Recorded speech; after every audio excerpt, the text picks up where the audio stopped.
प्यारे बच्चों, ये क्वेश्चन मोस्ट मोस्ट इंपॉर्टेंट लिख लीजिए। एक तो ये 5 नंबर का आ सकता है ऐसे 3 पार्ट बन के, या फिर ये केस स्टडी में कुछ करके इसी को ही दे सकते हैं, क्योंकि 10th में तो ये है ही है। मतलब हम कॉम्पिटिटिव एग्जाम पढ़ाते हैं, कैट, सीयूईटी पढ़ाते हैं, जनरल टेस्ट और बहुत सारे एग्जाम्स पढ़ाते हैं, तो उसमें ये कंसेप्ट जरूर आता है। तो बड़े बच्चों में तो आ ही रहा है ये 10th का, तो डेफिनेटली छोटे बच्चों के लिए भी इंपॉर्टेंट है, मतलब 10th क्लास के बच्चों के लिए। तो गिवन क्या है बच्चों, एबीसी एक राइट ट्रायंगल है एट बी, बी से एक परपेंडिकुलर डाला बीडी, किस पे डाला, एसी पे। तो 3 पार्ट है बच्चों इसके। एक तो ये जो बीडी परपेंडिकुलर डाला है, इसकी लेंथ का स्क्वायर किस पे डाला, बीडी एसी पे। तो डी पॉइंट की वजह से एडी और डीसी 2 पार्ट बन गए, तो जो बीडी स्क्वायर होगा वो एडी इंटू डीसी होगा। मतलब कल को ये क्वेश्चन अगर एमसीक्यू भी आ जाता है, अगर मैंने कहा एडी की लेंथ 4 है और डीसी की लेंथ 9 है, तो 4 इंटू 9, अभी मैं प्रूव भी करके दिखाऊंगा, 36 बीडी स्क्वायर होगा। तो बीडी कितना आ जाएगा, 6 आ जाएगा। ये कल को एमसीक्यू बन के आ गया तो ये डायरेक्ट रिजल्ट भी यूज कर सकते हो आप। लेकिन फिलहाल मैं 5 नंबर के क्वेश्चन की तरह ट्रीट कर रहा हूं इसको, या 4 नंबर की केस स्टडी की तरह ट्रीट कर रहा हूं। और मैं ये चाहता हूं कि आप अगर ये आया तो कैसे करें। जब ये आएगा तो बच्चों कुछ नहीं करना, आपको इस परपेंडिकुलर के इधर उधर वाली ट्रायंगल्स को सिमिलर करना है। तो सिमिलैरिटी के लिए यार मिनिमम 2 एंगल तो इक्वल प्रूव करना जरूरी है। क्या बोला, सिमिलैरिटी के लिए मिनिमम 2 एंगल इक्वल प्रूव करना जरूरी है। तो आइए कैसे करेंगे, तो बड़े ध्यान से देखना यार। अगर मैं कहता हूं एंगल 1 इसको क्या देता हूं और एंगल 2 इसको क्या देता हूं, और इसको एंगल 3 क्या देता हूं, मुझे ये बताओ एंगल 1 प्लस 2 90 डिग्री गिवन है एक तरह से। क्यों गिवन है, क्योंकि एबीसी एंगल 90 है, देखो, क्योंकि एबीसी राइट एंगल ट्रायंगल है बी पे। तो बी एंगल 90 डिग्री है, बी एंगल 90 डिग्री होने का मतलब, एंगल बी 90 होने का मतलब, मैं यहां से क्वेश्चन की शुरुआत कर रहा हूं। एंगल बी 90 डिग्री दिया हुआ है, तो बी को मैंने ब्रेक करके क्या लिख लिया, 1 प्लस 2 90 डिग्री दिया हुआ। अब एंगल डी भी 90 डिग्री दिया हुआ, मतलब बीडी परपेंडिकुलर टू एसी है। तो मैं बोलूंगा इन ट्रायंगल बीडीसी। क्या बोलूंगा, in triangle BDC. Angle D तो ऑलरेडी 90 है, तो angle D plus angle 2 plus angle 3 is 180 degree. क्योंकि बीडी परपेंडिकुलर टू एसी था, तो ये डी तो 90 है ही, तो 2 प्लस एंगल 3 इज 180 डिग्री। तो 2 प्लस 3 कितना आ गया बच्चों, 180 माइनस 90। तो प्यारे बच्चों 2 प्लस 3 90 डिग्री पता लग गया, 1 प्लस 2 भी 90 डिग्री पता था, 2 प्लस 3 भी 90 डिग्री पता है। तो दोनों का अगर मैं इक्वेट कर दूं, 1 प्लस 2 इज 2 प्लस 3, 2 से 2 कट हो गया। तो ये जो सारा मैंने किया, ये सारा किसके लिए किया बच्चों, इस 1 को 3 के इक्वल प्रूव करने के लिए। हाँ, ताकि मैं सिमिलैरिटी का क्राइटेरिया लगा सकूं, जो मैंने 2 ट्रायंगल टिक करी है आपके सामने। ये सारा मैंने इसलिए किया, एक बार तो ये करना पड़ेगा। आप में से कोई बच्चा 2 इज इक्वल टू 4 प्रूव कर देता सेम तरीके से, उधर वाली ट्रायंगल ले लेता 1 प्लस 4, तो भी वो वाला बच्चा भी सही था, वो मर्जी है। ठीक है, अब मैं सिमिलर कर रहा हूं, तो मैं लिखूंगा in triangle A D B कहता हूं, अगर मैं यहां पे लिख रहा हूं in triangle A D B. ठीक है, अगर मैंने बोला ए डी बी, कोई दिक्कत, तो मुझे पता है ये इसका ए और इस ट्रायंगल का बी वर्टेक्स इक्वल है ना। तो यहां से मैं लिखूंगा बी डी सी, एंड अभी तो एंड ही लिख रहा हूं, वैसे भी अभी सिमिलैरिटी तो हुई नहीं है, फिर भी शुरू से सही लिख के चलो तो ठीक है, अगर शुरू से सही ऑर्डर नहीं भी लिखा तो बाद में ठीक कर लेंगे। ठीक है, एक मैंने लिखा ट्रायंगल एडीबी और एक मैंने लिखा बीडीसी। किसी को कोई डाउट हो तो बता दीजिए। ठीक है, अब आ जाइए। Angle 5 is equal to angle 6, each 90 है। एडीबी का 5 कह लो और बीडीसी का 6 कह लो, ईच 90। क्यों है वैसे ईच 90? क्योंकि बीडी दिया हुआ है परपेंडिकुलर है एसी पे, because BD perpendicular to AC, angle 5 और 6 इसलिए इक्वल। और जल्दी बताओ 1 इज इक्वल टू 3 मैंने अभी अभी प्रूव किया। ये देखो ये ना, 1 is equal to 3, just prove. अब इन दोनों ट्रायंगल में दो एंगल इक्वल हो गए, बीडी परपेंडिकुलर की इधर और बीडी परपेंडिकुलर की इधर। दो ट्रायंगल है, दो एंगल इक्वल हो गए, तो ट्रायंगल क्या हो गई? सिमिलर। ट्रायंगल क्या होगी बच्चों? सिमिलर। तो मैं यहां पे सिमिलरिटी लिख रहा हूं। तो ट्रायंगल, अगर मैं एडीबी लिखता हूं तो मुझे लिखनी पड़ेगी ट्रायंगल बीडीसी, सिमिलर का साइन लगा के। ठीक है, देखो एडीबी एंड बीडीसी, कोई दिक्कत? ये सही लिखा है मैंने क्राइटेरिया, देखो चेक करो। एडीबी और उधर से बीडीसी, देखो ए से प्रूव हुई है। बताओ कौन कह रहा है कि ये सही है गलत? देखिए मैंने इसका बी उसके सी के इक्वल प्रूव किया है। तो अगर ये बी पे एंड हो रहा है तो वो किस पे एंड होना चाहिए बच्चों? सी पे एंड होना चाहिए। और डी डी तो दोनों में कॉमन ही है, बोलो। डी तो दोनों में 90 डिग्री इक्वल ही है। उसका डी भी 90 है और इसका डी भी 90 है। तो रह क्या गया बच्चों? दोनों में क्या रह गया बोलो? उधर बी रह गया, तो ऑटोमेटिकली ये इक्वल हो गया। तो ट्रायंगल एडीबी और बीडीसी सिमिलर हो गई। किस लॉजिक से सिमिलर होगी बच्चों? अब समझ आ गया किस लॉजिक से सिमिलर होगी? Double A bye double A.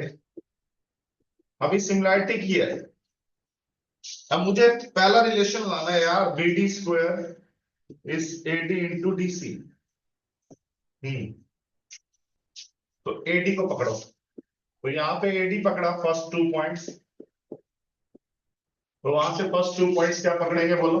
BD, AD by BD, शाबाश। ठीक है, और अब मैंने लास्ट के 2 पॉइंट पकड़े बच्चों, डीबी और डीसी। डीबी को मैं बीडी भी लिख सकता हूं, कोई रोक नहीं सकता। डीबी और बीडी एक ही बात है। अपॉन क्या लिख दो बच्चों? डीसी। अब क्रॉस मल्टीप्लाई किया तो BD square is AD into DC. Most important बच्चों, मोस्ट इंपॉर्टेंट, बार बार कह रहा हूं, किसी कारण से ही कह रहा हूं। तो आप समझ सकते हो तो समझ जाना इस कारण को क्यों कह रहा हूं ये क्वेश्चन। फिर से सुनो, अभी इसका एक ही पार्ट कराया, 5 नंबर में आएगा, तो ये पार्ट 2 नंबर का है, ये समझ लो आप। पहला पार्ट की मेहनत ज्यादा करनी पड़ेगी आपको। फिर से देख लो, ट्रायंगल एबीसी किस पे राइट एंगल है बच्चों? बी पे। ट्रायंगल एबीसी किस पे राइट एंगल है बच्चों? बी पे। बी से एक परपेंडिकुलर खींचा बीडी एसी के ऊपर, ये सब गिवन है। प्रूव क्या करना है? जो बीडी परपेंडिकुलर खींचा है इसकी लेंथ का स्क्वायर, वो जो दो पार्ट्स बने हैं उनके प्रोडक्ट के इक्वल होगा। उसके लिए मुझे इस परपेंडिकुलर और इस परपेंडिकुलर के इधर उधर वाली ट्रायंगल्स को क्या करना पड़ेगा बच्चों? सिमिलर करना पड़ेगा। उसके लिए मुझे दो एंगल इक्वल प्रूव करने पड़ेंगे।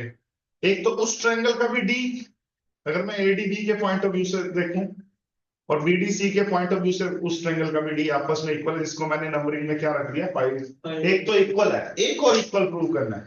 उसके लिए मैंने क्या मेहनत करी थी बच्चों? एंगल बी 90 दिया हुआ था, तो बी को मैंने क्या ब्रेक करके लिख लिया? 1+2। अब मैं फिर आया बीडीसी ट्रायंगल में, एंगल डी 90 था, यानी कि एंगल 6, बीडीसी का एंगल 6। बीडीसी का एंगल 6 भी कह सकता हूं मैं, यहाँ पे 90 डिग्री था।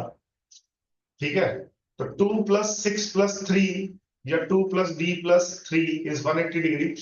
तो d तो 90 है ही, तो 2 + 3 भी मेरा 90 प्रूव हुआ था। तो दोनों को मैं कह सकता हूं फ्रॉम 1 एंड 2, फ्रॉम 1 एंड 2 दोनों को इक्वेट किया भाई, 1 + 2 और 2 + 3 इक्वल हो गए, इससे कट कटा के एंगल 1 और 3 इक्वल आ गए। अब 1 और 3 इक्वल आ गए तो दोनों ट्रायंगल में मैंने क्या लिख दिया, सिमिलर है भाई। किस लॉजिक से? डबल ए के लॉजिक से लिखा आपने ये। लेकिन सिमिलैरिटी लिखते हुए यार ऑर्डर बड़ा इंपॉर्टेंट होता है। तो दोनों का एंगल d 90 है, तो बीच में लिख ही दिया मैंने ये। पहले भी लिख सकते थे, मतलब ऑर्डर सेम रखना है कि जहां से एंगल्स, तो एडीबी का एंगल बी और बीडीसी का एंगल सी इक्वल है, मतलब 1 = 3 है। ये तो मैंने प्रूव किया, तो मैंने सिमिलैरिटी में क्राइटेरिया सही लिखा। फिर मैंने देखना यार प्रूव क्या करना है, बीडी स्क्वायर। तो रेशियो में दोनों जगह बीडी आना चाहिए, और एडी और डी इंटू एडी और डीसी लाना। तो रेशियो लेते हुए पहले मैंने एडी पकड़ा और नीचे बीडी आया, देखो, और बीडी पकड़ा तो नीचे डीसी आया। तो BD square is AD into DC. Similarity के प्योर लॉजिक है। समझ आ गया फर्स्ट पार्ट? सबको बोलो हाँ या ना। अगले दो part is very very simple. ठीक है, मैं इतना टाइम इसलिए लगा रहा हूं कि ये क्वेश्चन एमसीक्यू में भी आ सकता है। और अगर आपको शॉर्टकट पता होगा ये वाला, BD square is AD into DC, तो आप बड़ी जल्दी कर देंगे। दुनिया लगी होगी कि भैया पूरा सिमिलरिटी लगा लगा के सॉल्व करने में, आपका 2 सेकंड में आंसर आ चुका होगा अगर एमसीक्यू में आता है। आइए सेकंड पार्ट करते हैं। फर्स्ट मैं कर चुका हूं, सेकंड में बच्चों देखो बड़ा आसान है। सेकंड में आपको AB स्क्वायर लाना है। सेकंड में आपको AB स्क्वायर। तो प्यारे बच्चों AB की तरफ कौन सी छोटी ट्रायंगल है? ABD। इस छोटी ट्रायंगल को पूरी ट्रायंगल के सिमिलर करना है। क्या बोला?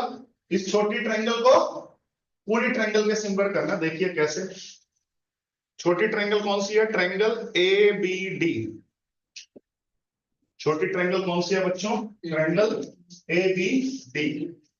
बहुत बढ़िया। और बड़ी ट्रायंगल कौन सी है? अगर मैंने ABD लिया तो उधर से मैं ACB भी ले सकता हूं। ठीक है, मैंने कौन सी लिया बच्चों अभी? ABD। तो D मेरा 90 लास्ट में है, एंड ट्रायंगल ACB ले लेते। एंड लिखा है, तो जब तक एंड लिखा हुआ तो ऑर्डर कुछ भी लिख दो, कोई दिक्कत नहीं होती। लेकिन जब सिमिलैरिटी कर दी तो ऑर्डर बिल्कुल प्रॉपर आना चाहिए, मैचिंग प्रॉपर होनी चाहिए। तो प्यारे बच्चों ABD और ACB को अगर मैं ध्यान से देखूं तो कौन सा एंगल दोनों में कॉमन है? एंगल ए, जो एंगल 4 है वो ट्रायंगल ABD का भी पार्ट है और ACB का भी पार्ट है। तो मैं कह सकता हूं एंगल 4 = 4 कॉमन। क्या बोला? Angle 4 = 4 common. और इस ट्रायंगल का एंगल 1 और 3 थोड़ी देर पहले इक्वल प्रूव नहीं किया था? बोलो। ये 1 ADB का या ABD का एंगल 1 और ACB का एंगल 3 थोड़ी देर पहले इक्वल प्रूव किए। एंगल 1 = 3 प्रूव अबाउट, जो फर्स्ट पार्ट के लिए किया था। तो अब बताओ कौन सी ट्रायंगल किसके सिमिलर होगी? मैंने ऑर्डर सही लिखा हुआ शुरू से ही, तो इसी को फॉलो कर लो। Triangle ABD is similar to triangle ACB। ABD और ACB, शाबाश, ABD और ACB।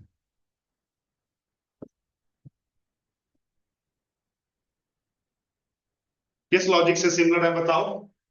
किस लॉजिक से सिमिलर है? Double A. अब मेरे को सेकंड पार्ट प्रूव करना है। सेकंड पार्ट प्रूव करते हुए क्या आ रहा है बच्चों? AB स्क्वायर आ रहा है। तो जो मैं दोनों रेशियो लूंगा उसमें AB तो मेरा आना ही चाहिए, तभी तो AB क्रॉस मल्टीप्लाई होकर AB स्क्वायर बनेगा। तो यहां से अगर मैंने AB उठाया, उधर से मुझे क्या उठाना पड़ेगा? AC। ठीक है बच्चों, और फिर से मुझे AB लाना है। तो मैं AD उठा लूंगा फर्स्ट और लास्ट, उधर से फर्स्ट और लास्ट में मेरा क्या उठेगा? AB। तो हो गया proof, AB square is AD into AC। ठीक है, बोलो AB² is AD into AC। AB की तरफ कौन सा हिस्सा नजर आ रहा है? AD, और फिर पूरा AC। तो अगर ये आप ऐसे शॉर्टकट याद कर लेते हो और MCQ में ये क्वेश्चन आ जाता है, कैसे आ सकता है MCQ में? आओ मैं आपको समझाता हूँ। कुछ भी आ गया, मैं एक एग्जांपल ले रहा हूं, उसको ये मत करना कि सर आपने ये वैल्यू लिया था, तो अपनी तरफ से कुछ भी जनरल वैल्यूज अज्यूम कर रहा हूं। सपोज AD क्वेश्चन में दिया हुआ है 6, सपोज कह रहा हूं, ठीक है, और DC दिया हुआ है, पूरा AC दिया हुआ है 10, पूरा AC दिया हुआ है। वो DC 4 भी दे सकता था, तो 6 + 4 तब भी 10 हो जाता है। और मुझसे पूछ लेता AB क्या होगा? बताओ बच्चों AB क्या होगा? अभी अभी शॉर्टकट की ये डिराइव हो चुका है, बोर्ड में 5 नंबर के आएगा तो डिराइव करके आना है। MCQ का आया तो मुझे डायरेक्ट रिजल्ट पता होना चाहिए कि सर AB² आपने ही बताया अभी अभी 6 × 10 होगा। छोटा हिस्सा 6 है जो AB की तरफ AD है, वो 6 × 10 60 का स्क्वायर √60 कह सकते हो आप। क्या कह सकते हो आंसर? √60। √60 को और ज्यादा सही लिखेंगे तो 2√15 हो जाए। 2 × 4 × 15 7 होता है, तो 2√15 हो जाए। तो ऐसे कुछ भी MCQ में घुमा के भी आ सकते हैं। तो सेकंड पार्ट क्लियर हो गया। अब मैं लास्ट पार्ट करा रहा हूँ, सेम लॉजिक से लास्ट पार्ट हो जाएगा। जल्दी बताओ लास्ट पार्ट के लिए ऑनलाइन है बच्चे? बताओ लास्ट पार्ट के लिए मुझे कौन सी 2 ट्रायंगल को सिमिलर करना पड़ेगा? आप जल्दी बताओ, लास्ट पार्ट कर रहे हैं, सेकंड पार्ट कर चुका हूं मैं। जल्दी बताओ कौन बता रहा है ऑनलाइन में? ठीक है चित्राक्षी, वो क्लास में आप? Yes sir. What do you think for last part क्या कर सकते हैं हम? मैं इसको यही रख। सर अब बाकी जो 2 रेशियोज बचे थे, मतलब ट्राइंगल BDC को बड़े वाले ट्राइंगल से सिमिलर करेंगे। सेम हो जाएगा बच्चों, बिल्कुल सही बोल रही है चित्राक्षी। तो ट्राइंगल सिमिलरली लिख दो, आप समझ गए। लेकिन बोर्ड में पूरा करके आना थर्ड पार्ट, 5 नंबर ऐसे नहीं मिलेंगे। मैं अभी सिमिलरली लिख रहा हूं थर्ड पार्ट के लिए। सिमिलरली ट्रायंगल ABC,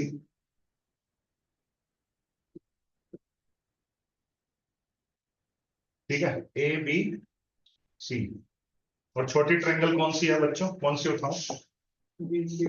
अगर मैंने ABC उठाई, C कॉमन है, ध्यान रखना। C दोनों ट्रायंगल में क्या है? कॉमन एंगल है, ठीक है। और B 90 है और CDB का D 90 है। BDC क्या उठानी पड़ेगी बच्चों? अगर मैंने ABC लिखा तो मुझे क्या लिखना पड़ेगा? BDC। सेम सिमिलर हो जाएगी, ठीक है। उस केस में क्या होगा बच्चों? बोर्ड में क्या लिख के आओगे कि सर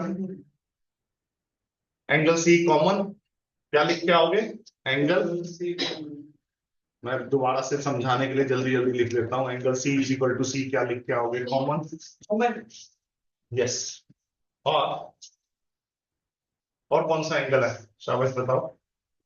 एंगल C तो कॉमन हो गया, और कौन सा एंगल है? 2 और उसका 4। 2 और 4 इक्वल हो जाएगा। 2 और 4 कैसे इक्वल होगा? सेम लॉजिक से बच्चों। आप बोलोगे 1 + 2 90 है, ठीक है, B के 90 होने की वजह से। फिर BDC ट्रायंगल में 5 90 है, तो 1 + 4 भी 90 है। तो 1 + 4 इज 1 + 2, दोनों 90 है।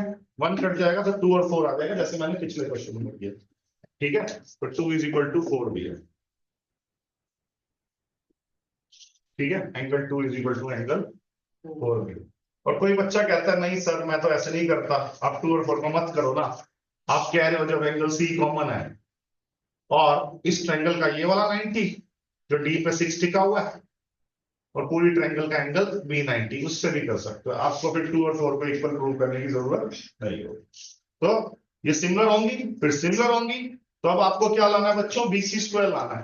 तो BC दोनों रेशियोज में लाना है, इसका मतलब तो BC upon DC, BC upon DC, ठीक है बच्चों, BC अपॉन DC और AC अपॉन BC। तो BC स्क्वायर